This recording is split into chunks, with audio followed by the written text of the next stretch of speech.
Good morning. Good morning. It's 9:30 a.m. Eastern Time, 8:30 Central. No matter where you're watching us from, whether it's on Facebook, YouTube, Twitter, or Twitch, we are excited that you're here, and we're excited to bring you a segment with Dr. Efrain Martinez. Efrain, welcome to 12 Hour Live. Good morning to you. Good morning, Brad. Thank you for having me here. Excited to be with you, Efrain. We're sponsored by Swivel, and so we're excited and grateful to our partners at Swivel. Friends, if you head over to our 12 hour live giveaways page, you can enter to win some Swivel accounts. And so more details coming up on that later. But thank you to our friends and our partners at Swivel. And Dr. Efrain Martinez, we are excited to have you with us. I'd like to start off by asking you to tell us where you are, who you are, and what you do. My name is Efrain Martinez, and I live in Chicago, Illinois. And I am a school principal of a middle school called Northwood Middle School in Highland Park, Illinois. Welcome. Behind you, you're surrounded by some incredible art. Can you tell us a little bit about the visual arts connection? Yes, so I am so fortunate that I have a wife who is an art teacher, and she has an awesome working space, and I borrow it when I'm in podcasts. When you talk about borrowing that space, I think that leads directly into our conversation today, Efrain. It's collaboration and collaboration for the soul. And when I think about the state of the world today, both within our education spaces and in the world in general, I can't think of a time when collaboration is needed more. So I'm excited to dive in with you. And I want to start out by asking, collaboration for the soul, what is that all about? Well, we need more soul in our instruction in our schools. I think that we are way past an era where only standardized assessments and student outcomes matter. We're in a pandemic, and we need to be able to touch the soul of each child and touch their heart in order to stimulate their intellect. So this conversation is about how can we do more of that with our students and our teachers and our social workers and everybody who is collaboratively working to help children or educate them to have a better life.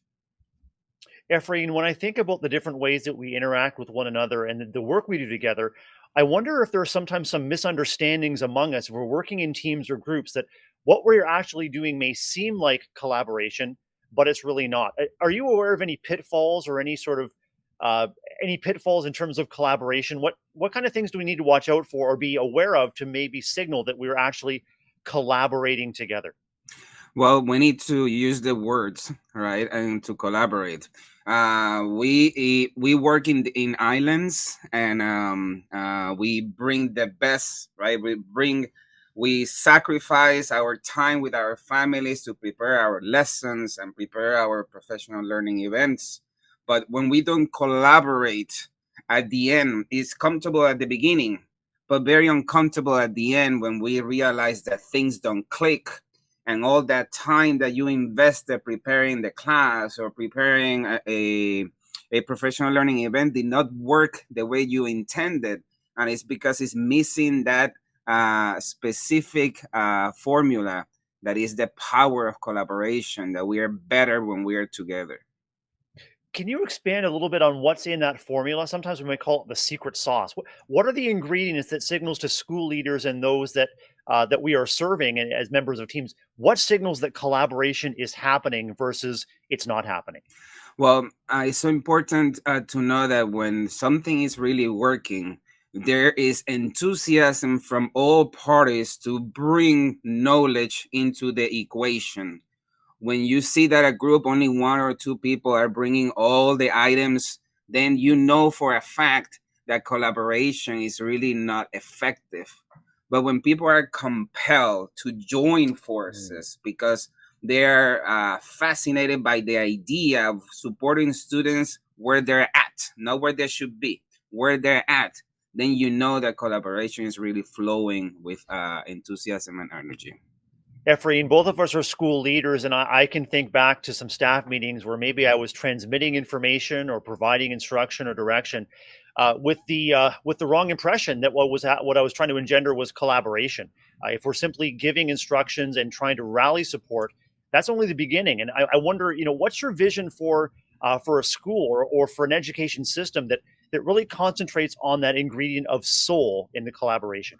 Well, the first step is to acknowledge and understand that the status quo needs to be eradicated, meaning that if we believe we're going to have different outcomes with the same actions, then we're being naive. We need to change the status quo, and that starts with teaching students about empathy. When we engage students in conversations or activities that promote empathy, there's also the risk as we come together with the strong and sensitive feelings of others. There's a risk of vulnerability and hurt. And I'm wondering, what do you think is the role of vulnerability in shaping schools and systems that promote the kind of empathy and healing that you're advocating? It is so important because in the youth, in the brain of the youth, the teacher and the educators, we are competing with the immediacy of social media, right? You just need to click a like or send a message, and there you said your part, and you don't have to think about how the other person is going to feel. And we see this reflected every day in school in the way the children communicate to each other, that they have really there's a lot of space to support students in growing in their own empathy, in understanding that every time they send a message or they say something, they are to think about how the other person is going to feel, because students usually don't think about that until they're on the other side of the coin. And then, like, what we have to acknowledge as educators is that we cannot act as if social media and group chats and all this exposure to direct or indirect trauma, we cannot imagine that these are not happening and tomorrow start the class saying the objectives of today is standard 1 2 3. We have to really dig in what is needed for the humanity of the child before we stimulate the intellect. It's clear, Efrain, that this kind of change, this kind of transformation, shaking up the status quo, is needed, but it's going to be messy at the beginning.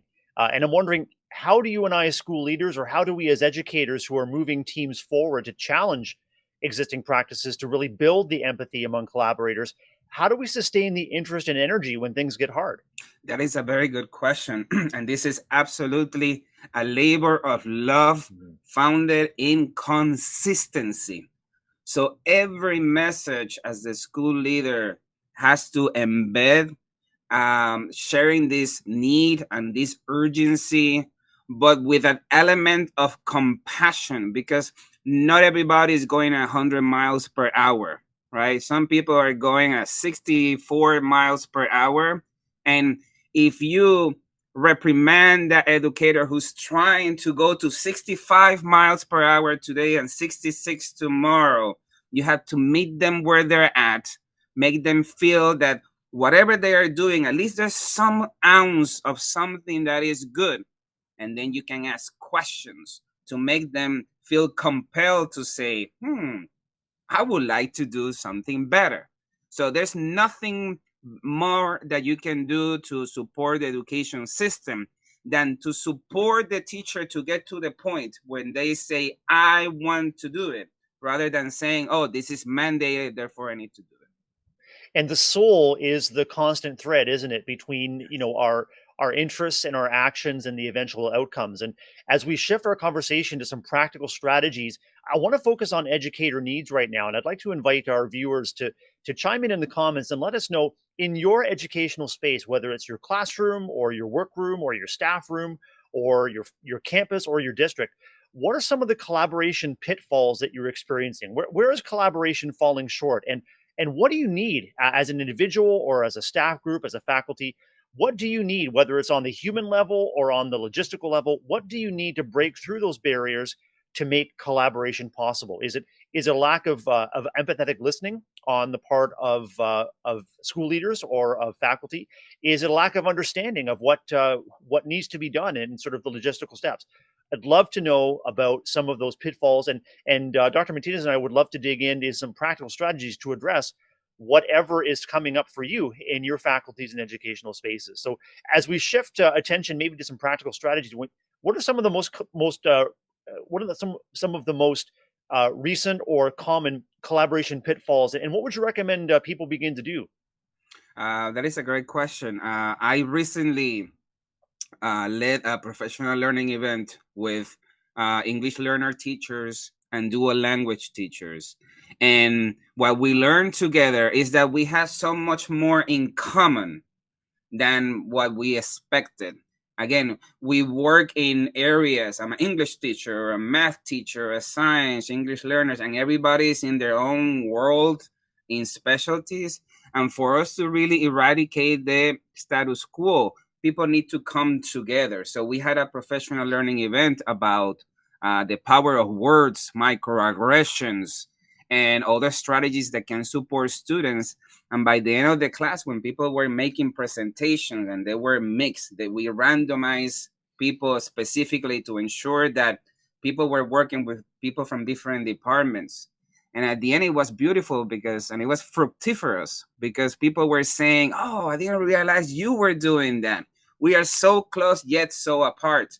And it's so important that for us to improve the the educational system, we need to consider the expertise of our peers and how we can merge them all for the benefit of the students. In your school environment, Efrain, how have you been able to establish and engender that kind of collaboration among colleagues? Because I think you and I agree, the answer is very often much closer than we think. Someone in the building, or maybe someone in the room, is able to help us take that next step. And so, how have you been able to engender that kind of collaboration that really resonates with empathy among the faculty that you serve? Thank you very much. So I have done a school improvement plan, collaborative school improvement plan now in two schools.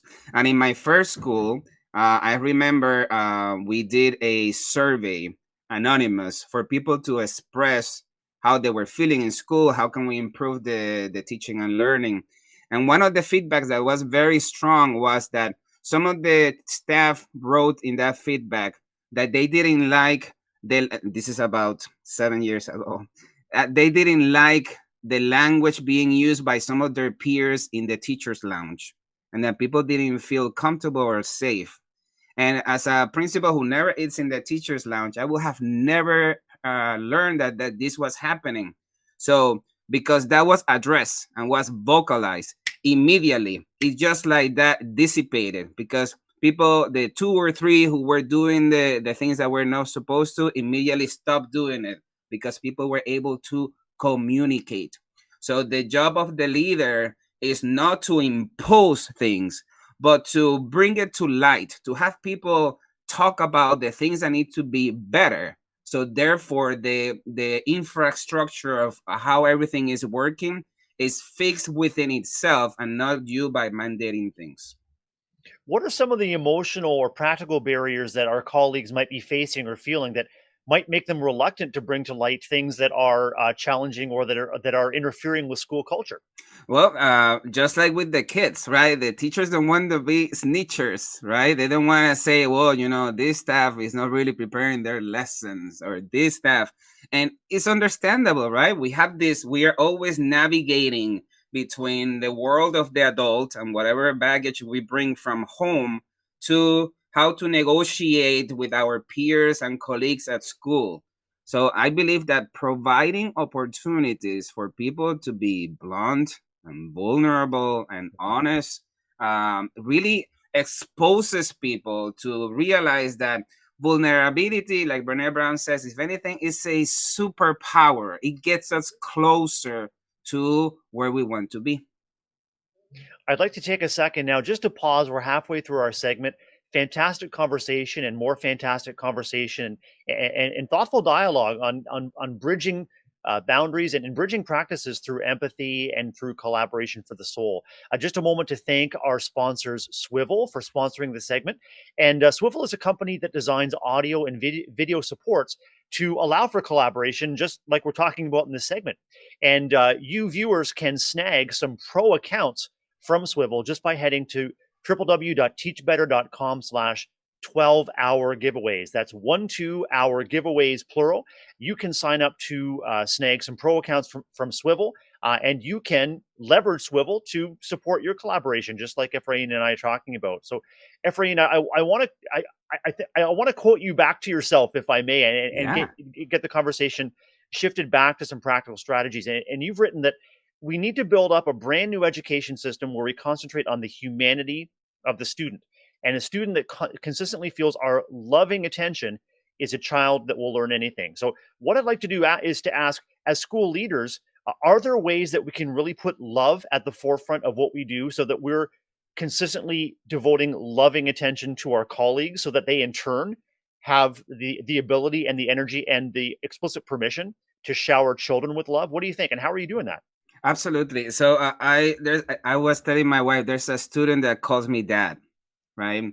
And very emotional when I think about it.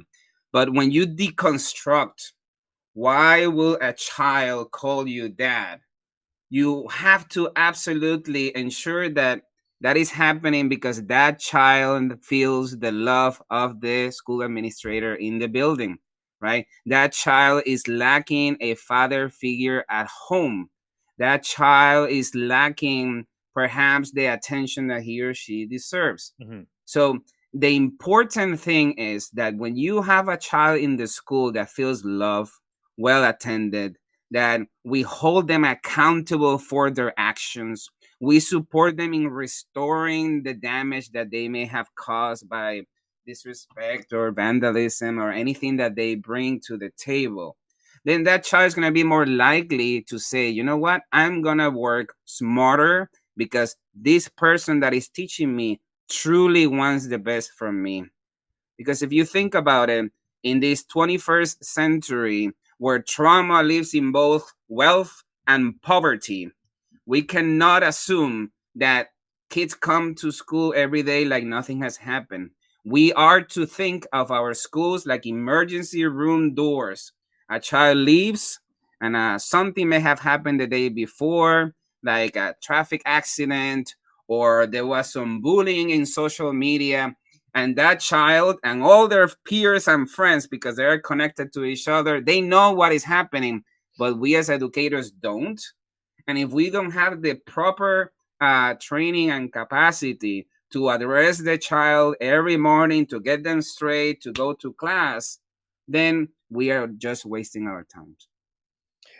Brian, in our comments, has observed a collaboration pitfall, and that just has to do with teacher capacity. And that brings me back to what you just said, Efrain, about the role of trauma, the role of community stress in our own lives as educators, in our family lives, community lives, and living and working continued through the global pandemic. I wonder if there are ways that we as school leaders or as colleagues can, I'm not sure, soothe or shift expectations so that we're respecting and honoring the energy that it takes to really affect change, or maybe smaller changes towards bigger goals are the way to go. I'd love to get your thoughts on how Yeah. to how to how to respect teacher capacity, but also keep our eyes focused on moving forward even in small ways. What are your thoughts? Thank you. There's only so much that we can do, right? There's tenure and seniority and contracts and all that kind of stuff. And the worst thing you can do is make a teacher feel like an idiot or incompetent, because then you have a teacher that is not focused on the student, but focused on defending him or herself. Hmm. So it's so important to continuously encourage teachers to first take care of themselves. So, for example, every professional learning event that I lead always begin with a 1 minute meditation. Hmm. And you will wonder, but what is the value of meditation? And it's this. In a meditation, you're asked to focus all your attention on your breath. And you think, how is that going to help me? Well, think about it. In the moment when you are tense and maybe you're having issues at home with your partner or your family, or you are in debt, you have all these things that are happening in real life. And then you have a little kid in front of you telling you to F off, or misbehaving, or your lesson is not coming, and you are supposed to stay calm, you are supposed to keep your cool. But how do you do it if you cannot even focus for 1 minute on your breath? So when we model for the students that emotions are things that happen to us and they are not us, then the children are going to be more compelled.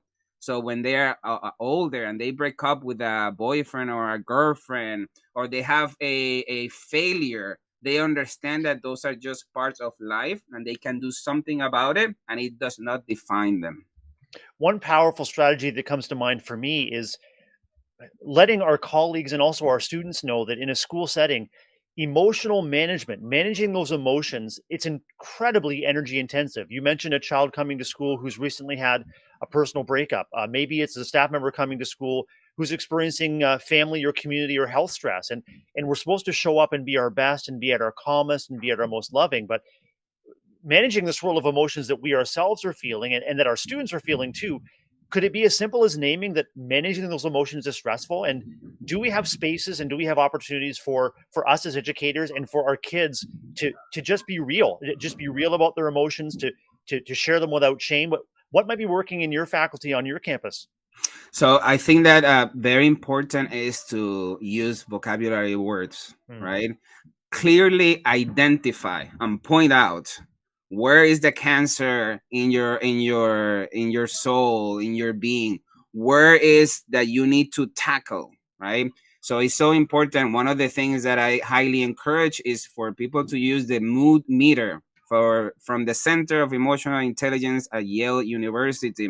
And the mood meter has a lot of the adjectives that describe the high level emotions of being positive, low level emotion, kind of being chill, very high level emotion of being very upset, and low emotion in terms of being depressed. When you identify, then you realize that it's not you, it is something that you need to tackle.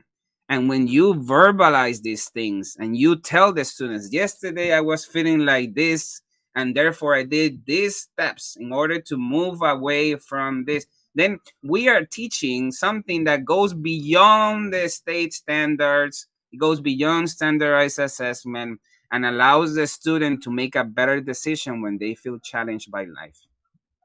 Speaking of challenge, I'm wondering if you can pose a challenge to our Teach Better community. Maybe setting out a challenge to, what might it take? What proper support and strategies might we want to bring forward as we take a look at the weekend and the week ahead? Do you have a challenge for our community in terms of how to set up the schools, set up our spaces to really heal the hearts of students and ourselves? Well, you need to be involved, right? You need to be present. And any educator, school principals, our agendas are always full, right? There's always a meeting or somewhere to go. And one favor you can do to yourself is to have clarity of time. Hmm. So, one challenge that I give everyone is every day before you leave your school, or maybe at night before you go to bed, create a blueprint of what is going to happen the next day. So you write in your journal or your Google Calendar, I have this meeting with this person, and then practice visualization. Hmm. Visualize how that meeting is going to go. Imagine that person smiling and going on with your ideas and having fructiferous conversations with others. And you will see that, like Brené Brown says, when you know you are the author of your own story, you get to write the ending.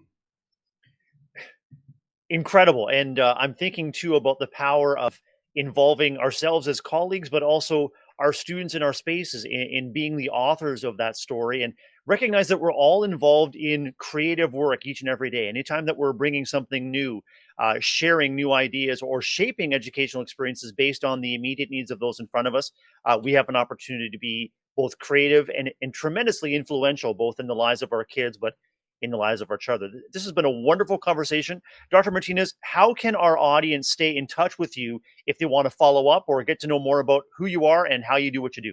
Yes, my username in Twitter is emartinezedd, and you can find my podcast, Wisdom and Productivity. Wisdom and productivity. And what an amazing podcast, and what an amazing podcast title, inviting us as listeners and collaborators to reflect on what we know, reflect on how close answers and support may be, and move forward with productivity. A wonderful segment with you. Excited to connect and to stay connected with you. Thanks once again to our sponsors at Swivel for taking care of business here with this segment. A reminder that there are some Swivel accounts that are set up and ready to go. And you can be a winner if you head over to teachbetter.com/12-hour giveaways, 1-2-hour giveaways, plural, and you can snag some pro accounts. And coming up next, we have an incredible segment about providing better feedback. An incredible incredible way to build on our conversation, Efrain, about collaboration. Feedback is that engine of improvement. So looking forward to connecting with Dave Schmittou. Chelsea Nicolino will be on screen right after our break, and this has been just wonderful. Thank you again for taking time to be with us today, and thank you to all of our viewers for tuning into the segment of 12-Hour Live. We've got 10 and a half hours to go, 10 and a half hours of incredible professional learning, and we hope that you're enjoying your time, and really grateful for the opportunity to connect with you. Thanks for Thank everyone, and have you. a wonderful day. Bye bye.